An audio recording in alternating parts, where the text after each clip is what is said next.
believe we are live. All right, we are live. Well, what's going on, Coin Observatory, crypto world, crypto verse? It's been volatile, right? Our last stream. Let's kind of go back to the hourly chart. My last stream was on Thursday, and during that stream, BTC was coming down. We're coming down to this phantom level right around the 6,900 mark. And I did say that, you know, being a phantom level, we're going to possibly look for a buy signal right around the 6,900 mark, where all these green triangles are on phantom script. And Friday after this big impulsive bullish candle, the bullish engulfing, there's a little micro bull flag, and I went ahead and signaled it. We did signal it, and we are up some 8%, I believe. 8.9% now. 8% at the time of the publication. Anyways, our first target was 7,200, and that being a midline, we hedged, did not profit take, had to stop above.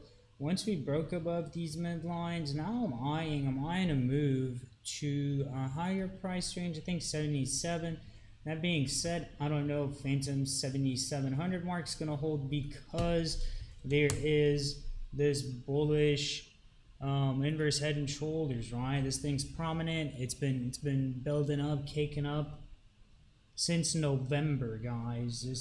We're in January, right? So it's been a couple of months, and it's a compound head and shoulders, and it really looks similar to the one on gold. I did put out a email newsletter. There is a link to the email newsletter in the video description, right?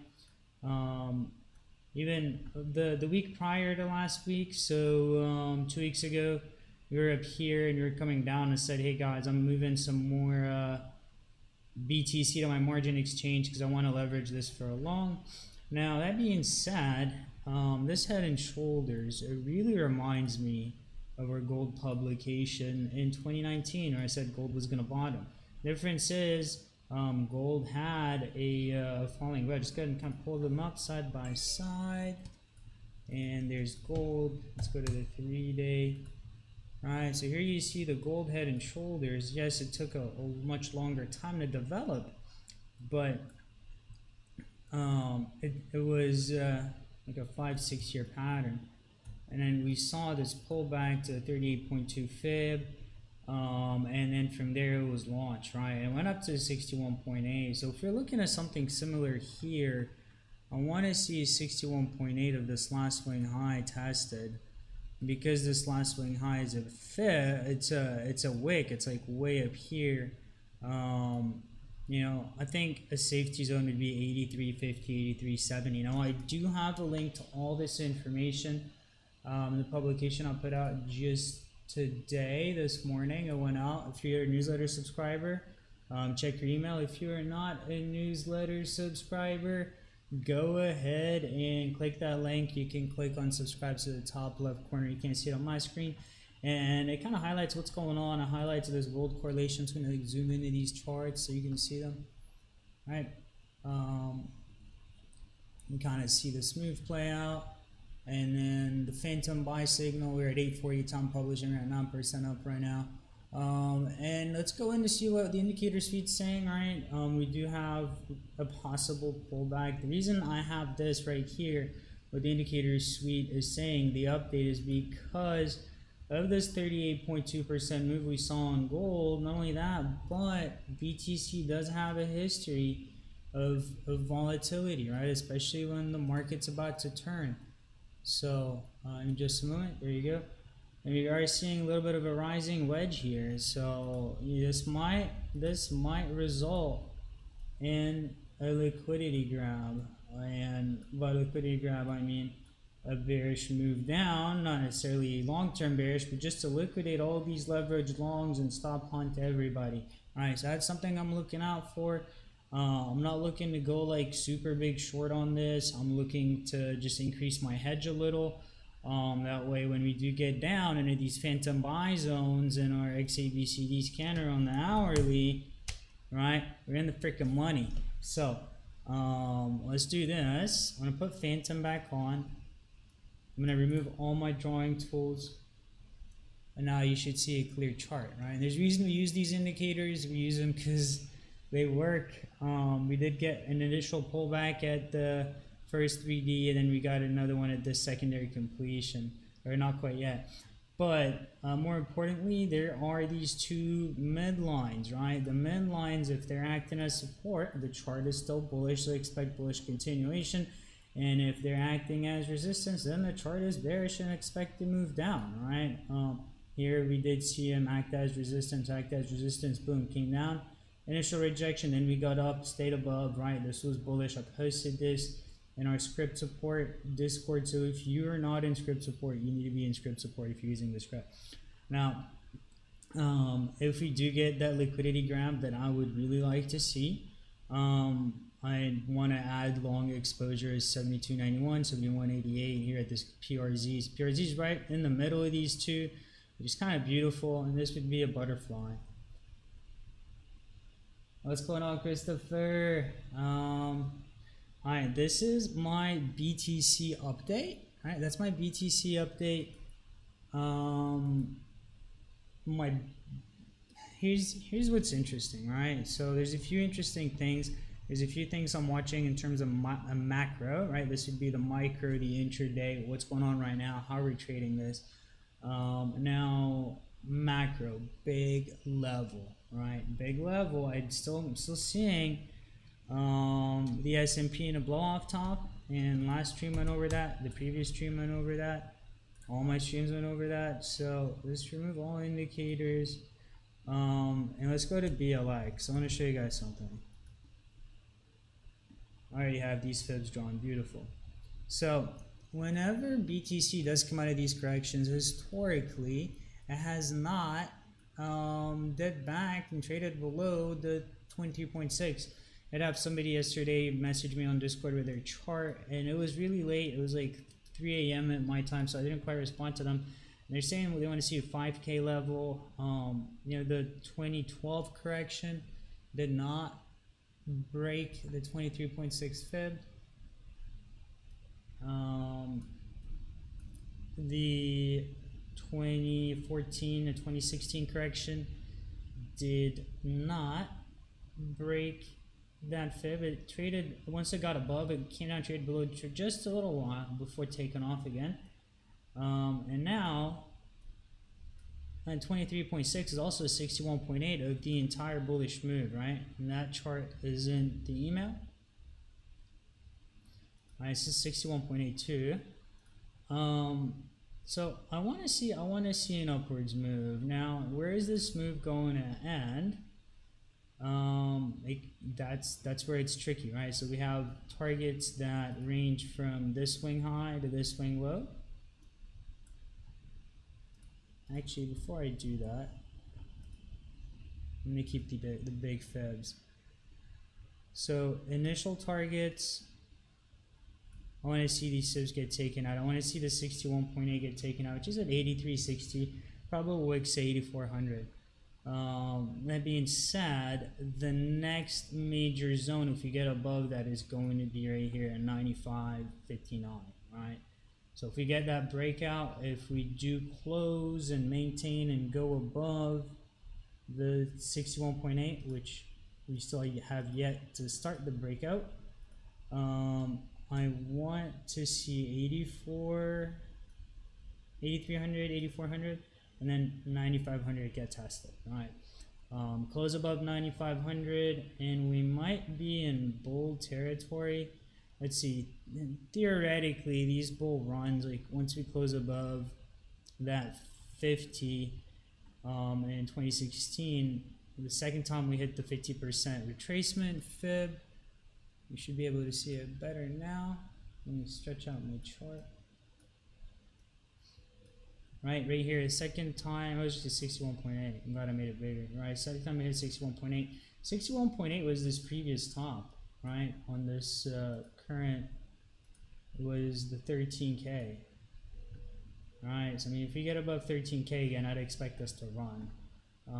It's too soon to say that. It's too soon to say that. One thing that has me very optimistic is the S&P being so bullish, right? Legacy markets.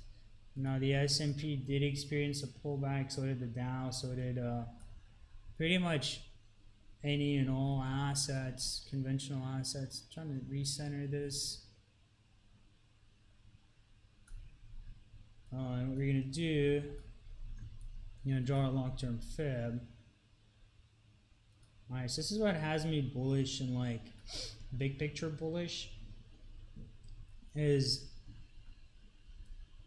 all these green lines, these green verticals, the November 12th, June 24th, and November 7th, 2012, 2013, 2016. They all coincide with the S&P being in a risk-on scenario. So November of 2012, right? It was retesting. Maybe November 12, we were retesting, and then we went up to the 1.0, which is June 21st. And then June 21st, the S&P retested the 1.0 Feb. Oh, let me help you guys out.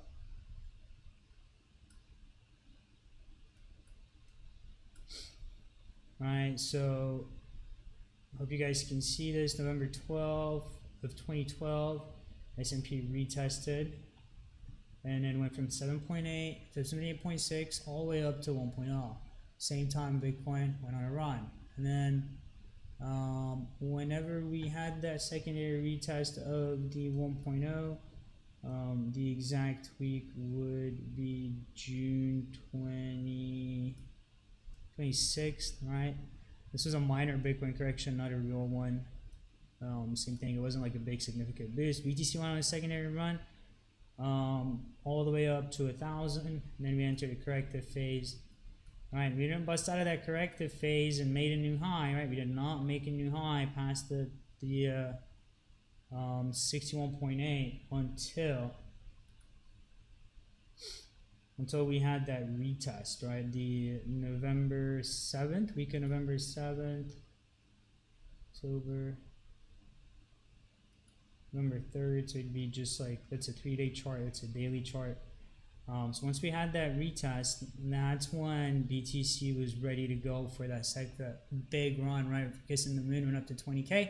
That was 2017, it started in 2016, went up into 2017, went purely parabolic. Now what's interesting now, look at this, right? We're over the 2.618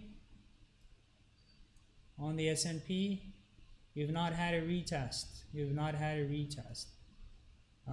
I'd like to see the retest, right? I think if we retest here and BTC's headed up to that 61.8 retracement to that last high, 13K, in the next couple weeks, right? We can see a run, all asset classes.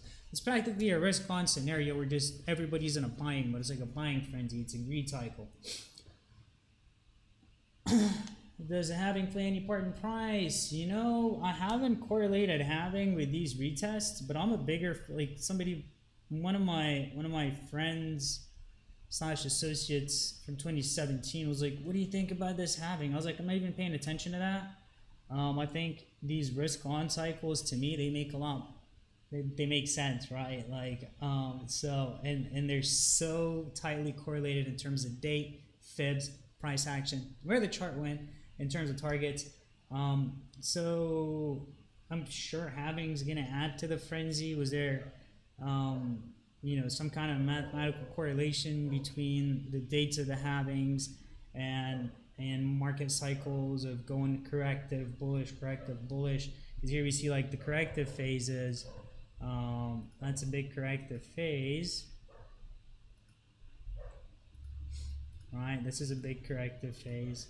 This is another big corrective phase. And when we have corrective phases, all asset classes correct, right? I mean, this was right here. This is Bitcoin's peak, and then both markets started correcting and acting up. And then previous one was in 2015, and it would be, it started earlier on BTC, but they both corrected, right? So. And when we correct, there's always a little bit of an inverse correlation. You guys have been with me for a while. I track that. We've traded that a lot on our Medium publications cover that. So here we see a bit of a triple bottom, right? And then that correlates. Oh, you guys can't see it. I'm covering it. Sorry. Yeah, here we see a triple bottom. And then on the S&P, we definitely see a triple top, right? So, I mean, there's definitely correlations here that to me will give me a better timeline on when this thing's going to start running, if we are going to start running, instead of like, oh, it's just a halving thing. Thank you. What's going on, Fred the Farmer on YouTube? Eric Benoit, thank you. Thanks for being with us, man. Yeah, you guys do know we tend to work hard behind the scenes. Now, more interesting. Ether has been leading the market. So let's go to ETH USD on Coinbase. It's a nice chart. And then what I want to also show you guys is gold. I did take up D Gold, the bearish inverse ETF today. I didn't signal it because I was still publishing on our email newsletter. Should have signaled it. I don't think it's late, right? Why? Because we're at the 61.8 retracement, and that's, to me, it's a good indication. Now, what's making gold run? There's a lot making gold run. I did post like a 6-part thread on Twitter and on Facebook about how the latest Iran escalation can really bring in volatility into these markets. I don't have that pulled up, but I could pull it up if you guys want me to. Now, the reason I took up it was a 3x short on gold using D Gold, small position, pretty conservative. I just want to see what's going to happen at the 61.8. We did have pretty good rejection. I want to see us kind of chop back down, and I'm going to do that until I find my long entry, right? It's kind of a hedge to go big on gold. Now, the 13K top on BTC was also a 61.8, so it just to me it makes sense to do it. If I was going to do it, today's the day. Now, Ether, more interestingly, ETH USD. Let's see what's going on. If we were to draw a resistance line on Wix, it's above resistance. It did also do a similar head and shoulders, inverse head and shoulders formation. It is above the neckline. ETH BTC is rallying. You guys in VIP, you know we've been looking for, or not looking for, but Cam and I are majority Ether and have been for some time. We pop in and out before it drops and pop back in. Now, this could have been a big mass, this could have been a bear flag. We're above that resistance zone. Now, one thing I was eyeing, I think, is the ETH 2480 using our indicator suite. I did cover what midlines do if you're above them, if you're below them, what that means for the asset. I'm just going to turn off XABCD scanner for now, and just look at price action and Phantom. So we are above the yellow midline, right? The next resistance zone, right? The next resistance on Ether should be 144.69. It's just $3 away. So I want to see that wick up there. I want to see what happens. If we got to push through 144.69, I do think 167 is the next target, right? And that being said, ETH BTC has been leading. Ether has been leading these breakouts, especially in it's like recent days. 3-day charts are a terrible representation of that. Let's go maybe the daily or the 4-hour, and you can see what I'm talking about. We definitely see Ether trying to gain on BTC, and there was a big bull flag here, right? Another inverse head and shoulders down here. I'm not going to draw it. I'm just going to drop a ray across it, save us some time. I've drawn a lot of them today. So this kind of would be our neckline. You can actually bring it down a little. So it did bottom, and then it did go back up. And long term, let's go to the daily chart, right? This could be your ether double bottom. I do want to see some kind of upwards move. It looks like there's going to be a support turning resistance here very soon, right? You guys know I'm not a big fan of wicks, so I'm just going to go ahead and move it up to the candle body. And we should be getting up in that zone. Let's see what Phantom has to say about this.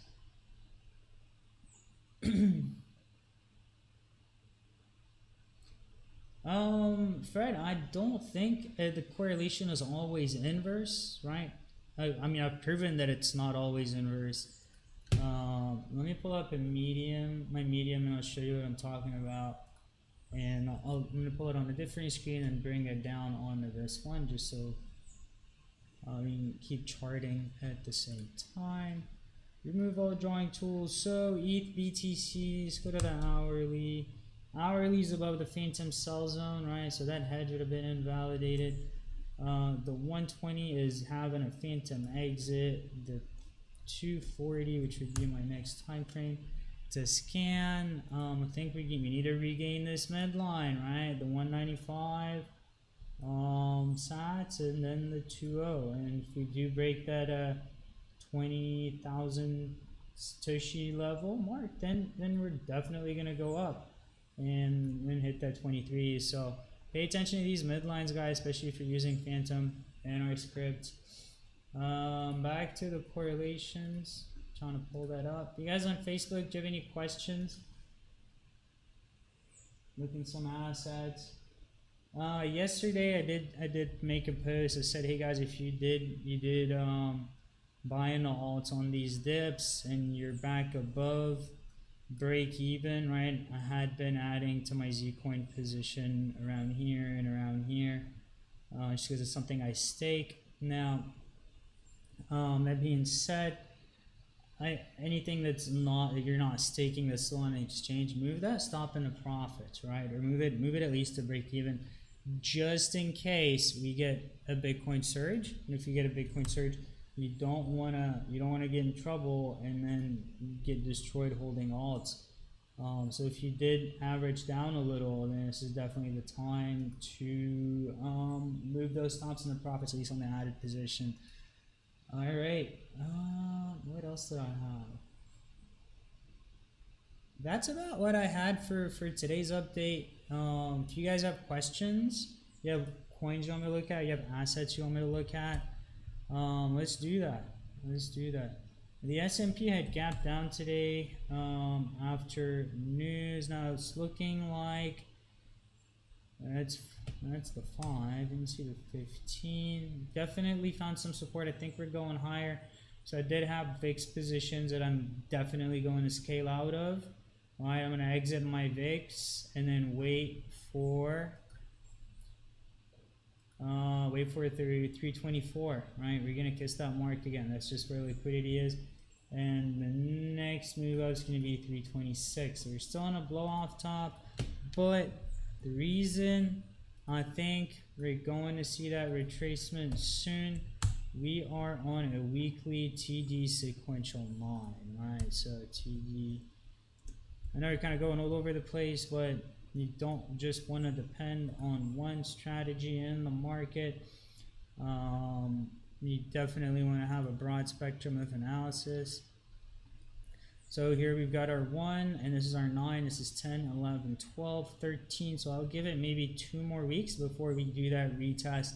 Hopefully BTC does start climbing past that 8K mark. And which one? Macroeconomic parallel. I believe this was the paper that I am talking about. Also, they put out a Medium publication a couple weeks ago or last week, so make sure to read that. So Fred, back to you believe it's always an inverse correlation. Well, it's not. So December 2018, from the 14th to the 24th, we did have an inverse correlation.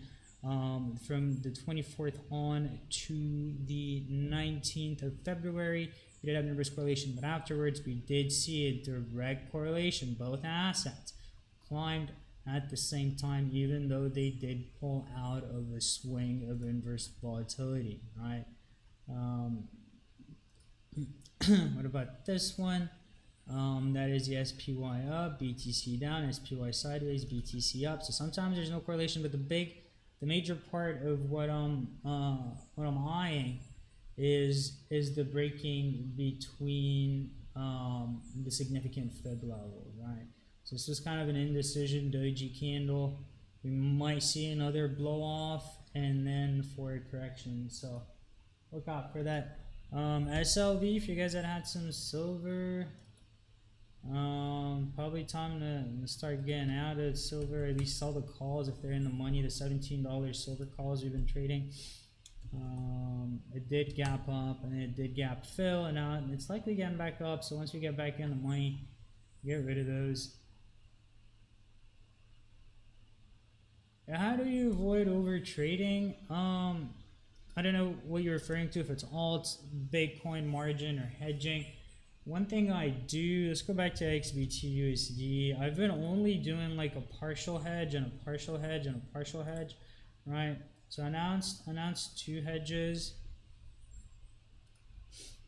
Right, the only time I feel like I'm over trading is when I'm hedging like every turn. I believe one hedge was in this zone, right? And that was a partial hedge. And then I re-announced another hedge up here today, right? And that one still has stops layered up. The way I do it without over trading is not going over 50% of a position, right? Because during these climbs, let's say that was the entry and the stop was like right there. The red line's the stop and the purple is the entry. I'm still gonna have half my position making that gain, making that advance. Likewise over here, I'm still going to have half my position making that gain, right? The reason we do these hedges is protect. It's kind of like profit taking without profit taking, because once this position folds over on the next leg up, once the stop gets knocked out on the next leg up, the entire position just earned another 2%. So just keep your hedges at a scaling level, where maybe scaling 25%, 25%, 25%, 25% or so. That's what I think is best, right? It's best practice. Always have some kind of net. It doesn't always have to be big, but if you find yourself hedging your range too many times, use smaller hedges. Have faith in the chart, which is really hard to do, especially after all these fake flags and these fake breaks. Just eyeing some charts over here. BAT BTC on the 15, that's one of our open altcoin signals. 15-minute phantom. It's kind of starting to range, right? We'd have phantom cells, broke above, stayed above the midlines. Look at this. Midlines are beautiful, guys. But even if you're in alts, whatever you're in, even traditional assets, right? So midlines turn support, that's good. Midline turn resistance, maybe like stop out or sell. And we get an exit signal and we get a buy signal. So it's just phantom in the midlines. You're welcome, Eric. Thanks, Christopher. Well, fam, if you have alts to show me, please go ahead, show me some alts. If you don't, I'm gonna wrap up this stream. Matic Vet OMG, here we go.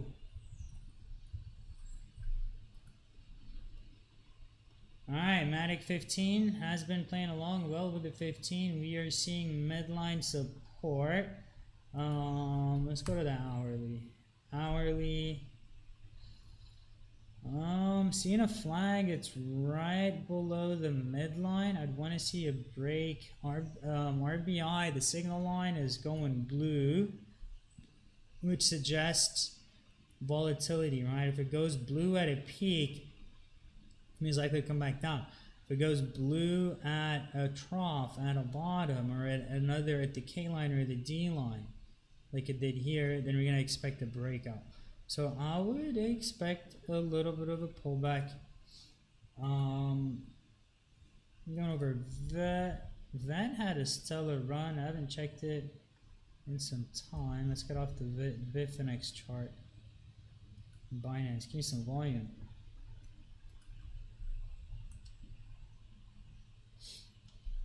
This one's looking interesting. Alright, so here you can see Phantom at work. The last sell, Phantom upper zone in the midline, buy, sell.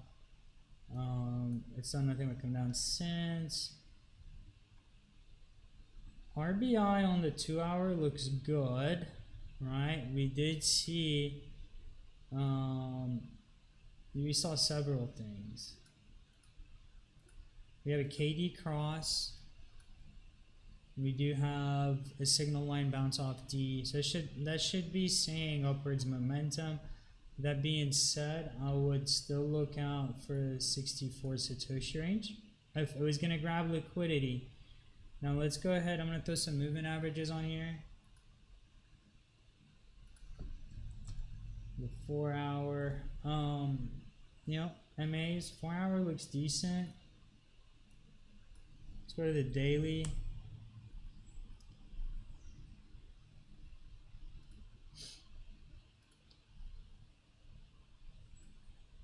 I do think to get like a big spike, we do want to get back above 83. It's a 75.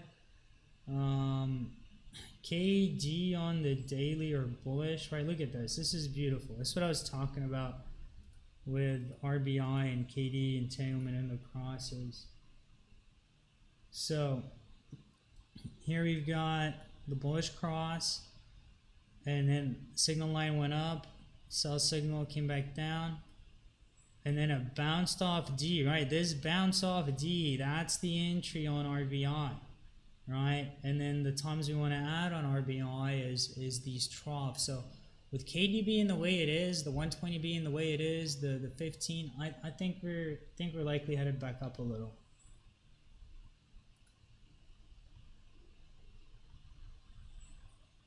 Daily looks, I mean, it looks promising, man. It looks like a triangle.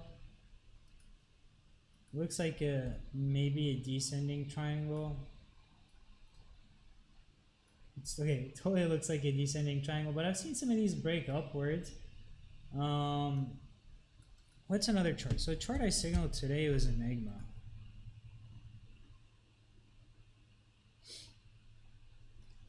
Right, we see this signal line turn, real aggressive KD. K is actually headed up. I do think Enigma is going to go up, do another spike to like maybe 12 would be my target. That being said, let's go to like the long-term chart. It is doing this big falling wedge, guys.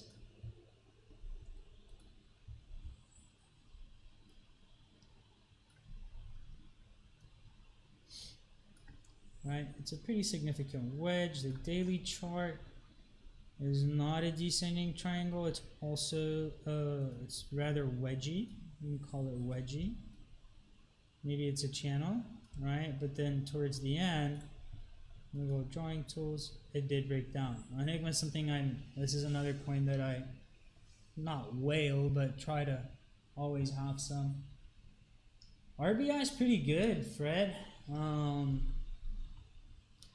It'll really like, and then when something's bullish, let's go back to like the SPY.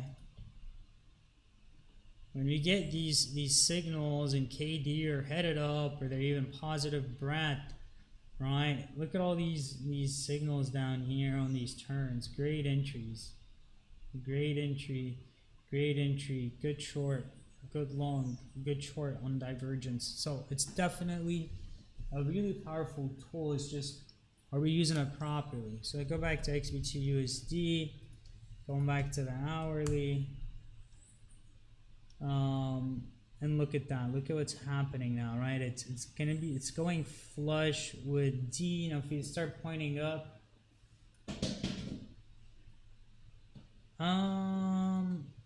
like in terms of dollar value, I don't know, man. That's a really tough one. Let's look at Link. That's Christopher, to answer your question. Okay, Link's popping. Look at RBI and Link. Right? Look at these. That's the hourly chart. Look at positive KD. KD bounce. Boom. Popped out. Now it's trying to pop again. The 240s having a cross. I do think Link's gonna pop up. I don't know, it made me think of Link.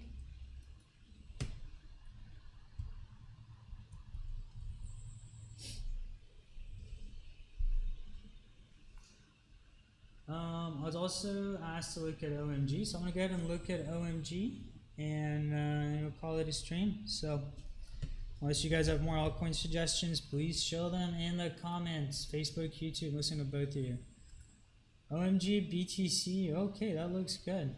That looks good. We did see a lot of alts bottom similarly.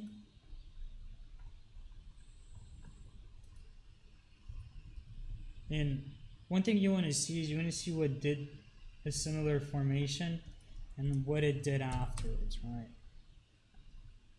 This OMG is looking like a round bottom. It looks a lot like what Zen did. And Zen only went up to the 50% on last swing high. So if I was to set a target for OMG,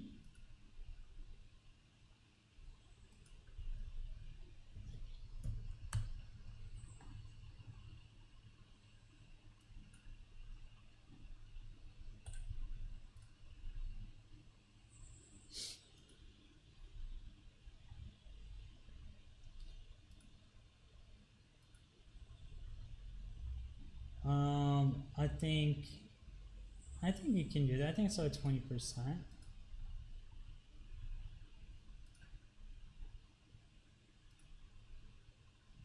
Yeah, about 17%. I think it's feasible. Another 17% in this trade.